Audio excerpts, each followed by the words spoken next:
It's 1:31, so let's get started for Oilfield Strong webinar. Thank you all very much for attending. We've got a fantastic presentation, something a little different, but I think it's very, very pertinent to today's economy and what's happening in the industry. Again, a reminder that, let's see, I'm Grant Swartzwelder, President of OTA Environmental Solutions. Would welcome if you have any questions on anything from equipment to service. We'd welcome the opportunity to visit with you about that. We do have a YouTube channel. You go on YouTube and look at OTA compression is the keyword. And we have, we'll have Rachel up on there and a variety of others. So if you miss anything and you're just really dying to go back and listen to some of the speakers, there are some good ones like the head of OCD for New Mexico talking about regulation that's happening over there. We had Congressman Pfluger who was visiting about the Inflation Reduction Act. So some very timely and still germane topics that would be good to visit with. But today, I'm very excited. I heard Rachel at a presentation at SPE, I believe, and found her to be very knowledgeable, very insightful, and a great topic. And so she was kind enough to agree. Rachel Schelble has a PhD from USC and has worked for Exxon for 15 years in a variety of positions, but now has gone over to Wood Mackenzie, where I have to read the title because it's really fancy and long, Head of Corporate Carbon Management and Infrastructure. So you must have a double wide card to fit all that in, so that's good.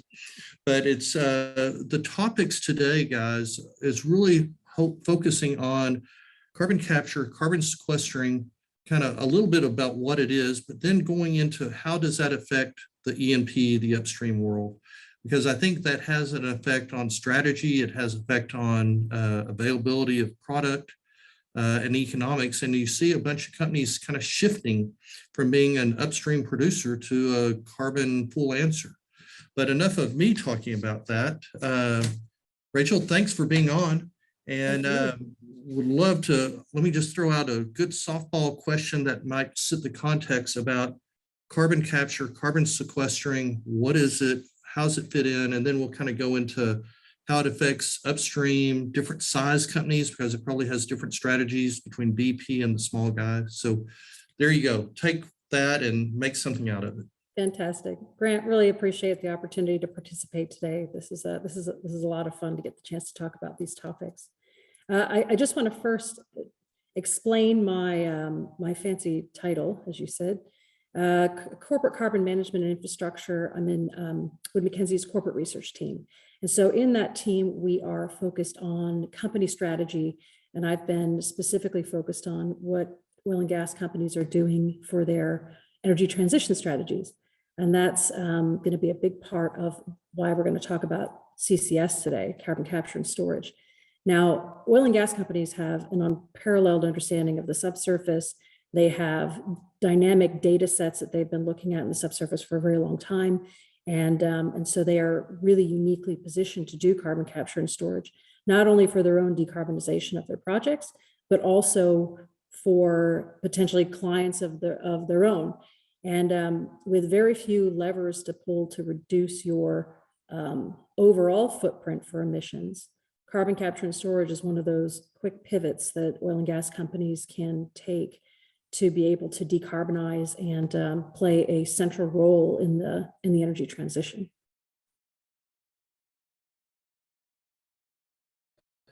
See, that's the downside of muting it, so I'm quiet, then I can't jump right in.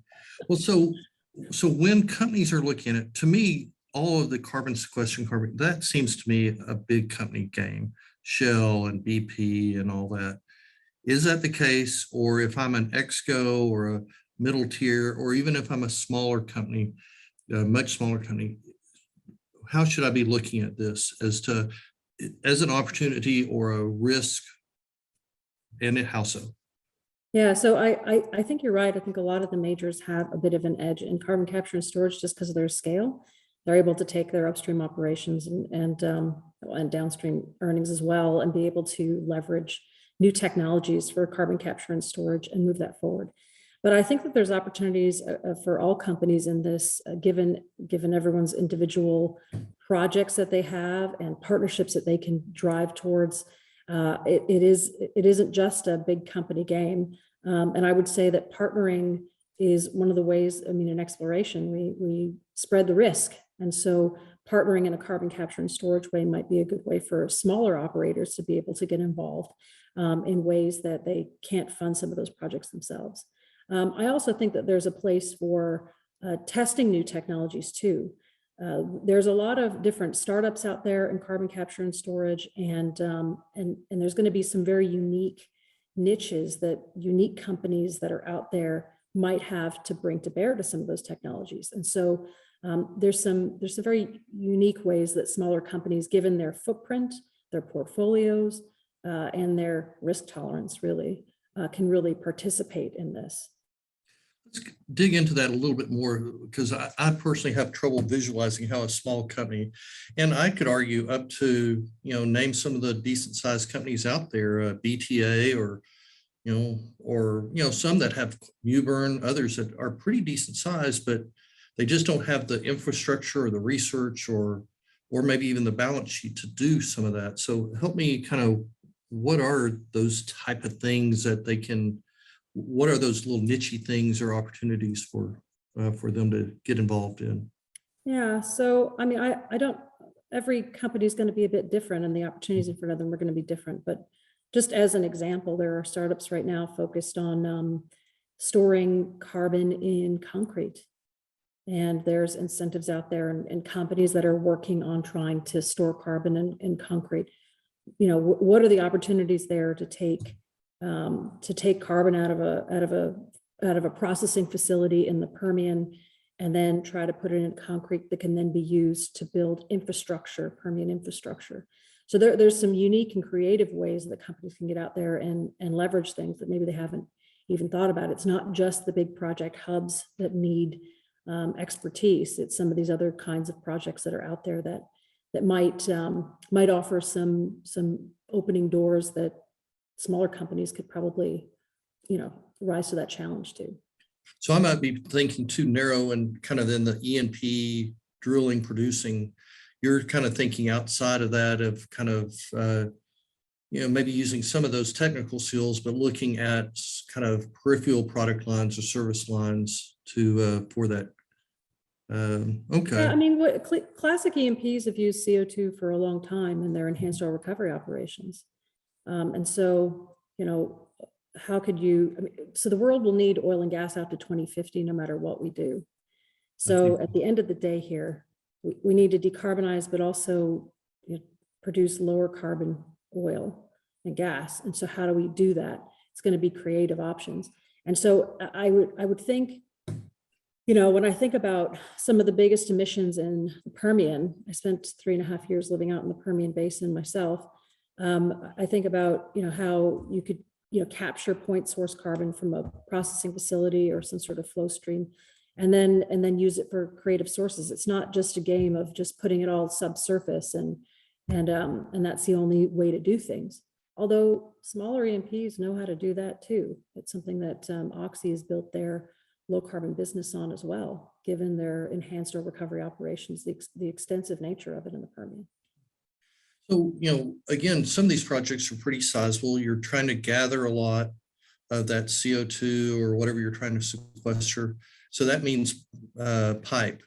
And I know in one of your articles, and I'll do a pitch for you, and that Rachel has done some really good articles, and I don't know if you can share where they can read those, but it's well worth looking to get some perspectives that are very interesting. But one of them had to do with reconfiguring the pipeline system to move, or pipe to move CO2, I guess, to a central area. But you hear, especially in the Permian, that there's a takeaway issue. So it's not like there's a lot of pipe sitting around to reconfigure, because you need it all for your existing product. So how does that whole midstream angle, gathering angle, that seems to be a big hindrance for potential issues with or growth of carbon management? Yeah, I hear you. It's a hindrance, but it's also a major opportunity in my view. I did a study over the summer with a really talented intern who came to Wood Mackenzie, and looked at repurposing natural gas infrastructure for CO2 pipelines. And it can be done. It can be done. It's very challenging. There's companies that are out there that are testing this. But overall, I mean, in places where you have, where midstream tends to work, they're under contract at the front end and at the tail end of their pipelines. So these are not things that you can just easily repurpose unless you don't have, contracts on either end. But there are going to be some limited cases where companies are really going to be able to repurpose that infrastructure. I don't know that the Permian is necessarily that location, given how critical Permian gas is to the LNG story now globally. But ultimately, there are underutilized pipelines pretty much everywhere that can be considered. A good pipeline for repurposing of CO2 really should be, you need to have the ability to transport it as supercritical CO2 in dense phase. So the pipeline specifications for that are not the same for natural gas pipelines. So it's going to be unique opportunities where you can repurpose these lines if they're the right type of pipelines. Well, when you say that, you're talking a lot more stringent type requirements. So pressure wise, isn't it like 1,000 pounds and higher? Moisture, kind of how it handles all that. It's really takes it to a whole nother level. So it seems like it's hard to believe that there's a lot of equipment out there that can handle that. Maybe the best thing you have is the right of ways to lay that type of pipe, but I don't know. Well, most natural gas pipelines are class 600 and most CO2 pipelines are class 900 pipelines, right? So, okay. I mean, it's going to be special circumstances. It might be that you'll be able to transport gaseous phase CO2 in a class 600 pipeline and get it somewhere where you can compress it and then put it down hole, because as you put CO2 down hole, it needs to be in dense phase or supercritical for maximum storage and reach in the subsurface. So it's not a straightforward answer. It's not a matter of just taking all of our disused pipelines for natural gas and then turning them into something, because there's a lot of issues with crack arresters and additional costs and digging up your pipelines that are prohibitive cost-wise. But as we build and as we look at our infrastructure, class 900 pipelines, especially offshore, they're looking at this in Europe especially, a lot of those offshore class 900 pipelines could be repurposed much more easily for CO2. And there might be opportunities in the US where we can do that as well. And so it's going to be a matter of finding the right infrastructure in the right place, the right time, and doing that fine pencil work of cost calculating whether this is something you can do. The other thing we studied in this understanding how to utilize infrastructure for the energy transition wasn't just natural gas pipelines. It was also looking at the CO2 infrastructure of the US and trying to understand the emerging business models that we see coming from those companies that are just kind of naturally lucky to have lots of CO2 pipelines. Talk about winning the energy transition or early energy transition jackpot. Companies like Oxy and Denbury and Kinder Morgan have some of the best and largest pipeline networks in the US for CO2. So how can those be repurposed?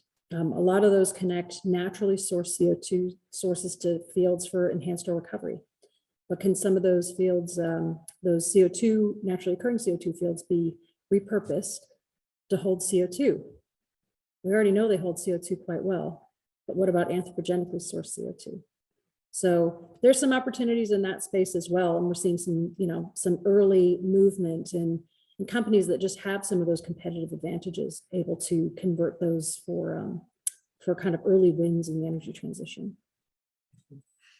Well, let's talk about some of the drivers that are probably moving this whole carbon issue along, one of which is Inflation Reduction Act, methane tax, other aspects of that. Thoughts on kind of what some of those drivers could be and how that could affect us?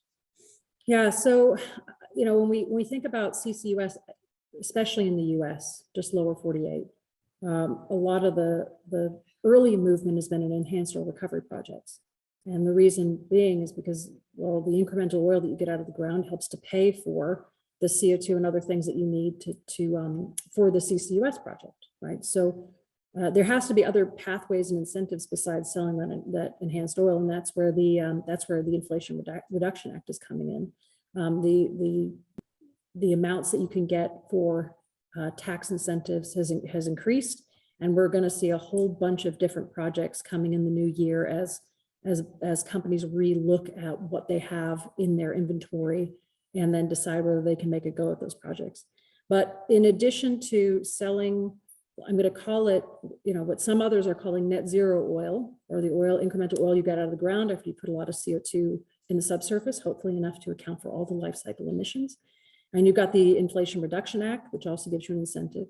There are carbon offsets that there was a methodology approved by the American Carbon Registry for carbon offsets for these projects as well. So there's kind of 3 different pathways for profitability for these projects in the US right now for CCUS.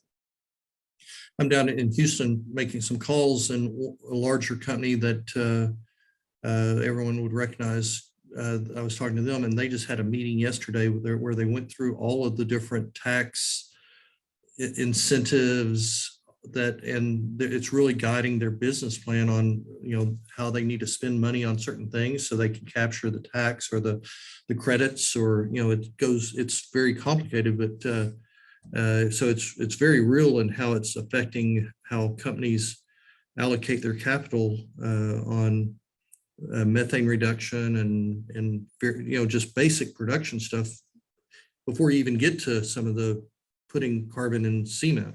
Sure. So it's having a huge effect there. Let's talk about another that always frustrates me or confuse me. That's scope 1, 2, and 3. And, first maybe talk about just the general nature of that. And obviously scope 1 is direct, then 2 is a little out. And then the big controversy is 3, where it's everything peripheral, and that's 70–80%, but how do you measure it? And how does this go, and what should operators, how should they look at this? It's coming. I don't know if anyone really knows how it's coming, but it's coming. Yeah, well, SEC is on the horizon with potential scope 3 emissions disclosures, but I mean, as you said, scope 1 emissions are the direct emissions from your operations. Scope 2 are the indirect emissions from what it takes to power your operations. And then scope 3 includes end user combustion. And there's actually like 15 plus categories for scope 3 emissions and what that includes. And of course, the largest one is end user combustion. And with oil and gas companies, it's like 80–95% of their total emissions are scope 3. So it does present a big challenge for the industry to be responsible for not only bringing the energy out of the ground and into the world, but also responsible for every single molecule that gets released by the consumer. And so I would say right now, acceleration on scope 1 and 2 is kind of the industry standard. A net zero target for scope 1 and 2, doing everything that you can in your direct operations to reduce emissions. And then for scope 2, working to electrify your operations and decide how you want to go about reducing your indirect emissions is kind of where companies are at. With scope 3, it is a really big challenge, and there's very few levers that companies can pull to reduce their scope 3. The biggest one is going to be to reduce their production, which doesn't feel so good right now when we're trying to balance energy security, energy affordability, and the energy transition, right? So one of those things suffer if you reduce your production. But we're going to, over time, transition to newer energies. And that transition isn't right this second, but we need to have it on the horizon and prepare our corporate strategies for that eventuality moving forward, that production will decrease over time. I would also say, the other levers that companies have for reducing their scope 3 are really CCUS, which we talked a little bit about. That's really in the wheelhouse of oil and gas companies to be able to move forward on, given their subsurface expertise. And then there's carbon offsets, which is a whole new world where in the voluntary market, you basically have companies that emit carbon dioxide and individuals or organizations that sequester it, and the carbon markets try to put those two things together. Right now, it's a bit of a wild west in the voluntary carbon markets. People want you to understand what the markets are, not necessarily use them to decarbonize your emissions right this second, but get familiar with what it means to be a good offset versus a bad offset for companies. And this will be an important lever that companies have to really step up to the plate and incorporate into their strategies. But it's a very misunderstood business right at the moment because it's still kind of in its infancy. So there's just not a lot of levers for oil and gas companies, sadly. And so I think that at the end of the day, we're going to just, I think that a lot of the cost of eliminating scope 3 is going to end up getting passed down to the consumer somehow, because there's going to be no way that the oil and gas industry is going to be able to survive without doing that. I think Grant is frozen. This is part of the whole Wild West. Sorry, Rachel, you froze there at the last. I'm sure that you had your most brilliant comment right there and we missed it. But what I was, no problem. What I was talking about was you talked about the Wild West and how, my sense is that there's really no standard sense of offset and credits and how all that's done. And it is a Wild West because there's no structure to any of that stuff. And is that right? Or are we seeing that kind of come together so that we can actually, whether it's an exchange or a value or a whatever, is any of that really coming together? Yeah, it's coming together, but in a bit of there's so many organizations and so many groups that are trying to put standards in place that it is a complicated landscape at the moment. But there's no doubt that the carbon markets are going to be a really important part of our decarbonization journey, kind of putting those sequesters and emitters together so that we can work together in a way that we haven't done before. And I'll be the kind of the pro-Permian person here for a moment and talk about, when I think of scope 3, I kind of almost see it as a way to shrink the oil and gas industry, that because there's really no way, and you kind of alluded to it, where it's like the best way to reduce scope 3 is to reduce production. And so that tends to, so if you want to eliminate scope 3, then you just stop having oil and gas production.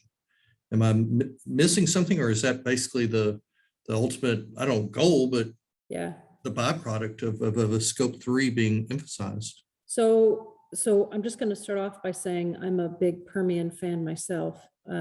Having lived in Midland, and my kids being there in Midland for 3.5 years. You bet. I'm a Permian fan myself, and so I'm part of what I do on a daily basis is trying to understand the industry options that companies have, Permian, international, to be able to change, think about their strategy, move forward with their strategy, and really just drive forward with something that's going to be successful for them. So, and there's a whole variety of options. I think at the end of the day here, when we talk about reducing production and addressing scope 3, so scope 3 will need to be addressed. Who has responsibility for that? Well, right now it seems like the easiest way to couch that is through the oil and gas companies, but we're all going to have a responsibility for that. Nobody is talking about reducing production in the Permian or anywhere else tomorrow for the energy transition to really succeed, because we do have this really important trilemma of security, affordability, and the energy transition. But we will have to reduce emissions. So the more creative solutions that we find, the more we find ways to decarbonize or make our businesses lower carbon, the better off we're going to be. And I'm not trying to, and I don't think you took it this way, that I'm saying that it's your position of shrinking the oil and gas or all, you're in a research entity, so you're kind of reporting on what you see and how it all, and so I just wanted to see your feedback on that and whether I was offline or in how no, you're right. Seems to it's be one of the big levers. It's one of the big levers. Yeah. Well, and clearly there's folks within the government and in environmental advocacy groups that's probably could be one of their objectives, but maybe we stay out of the political side of that. The last thing, we're running out of time, but I really liked on one of your articles, you talked about how offset can't replace ultimately the mitigation of the emissions. And really kind of talked about how operational improvement ultimately, and because OTA and what we do at ESG Dynamics and all, we really, if you really want to affect emissions, then go down to the location and fix your emissions. And then all that other stuff kind of gets taken care of. And then that kind of dovetails to a role of electrification, and you can go a lot of different thoughts on that, Rachel. Yeah, absolutely. I think at the end of the day here, that the most important thing to do is to address your scope 1. And scope 1 are things that are in your direct control.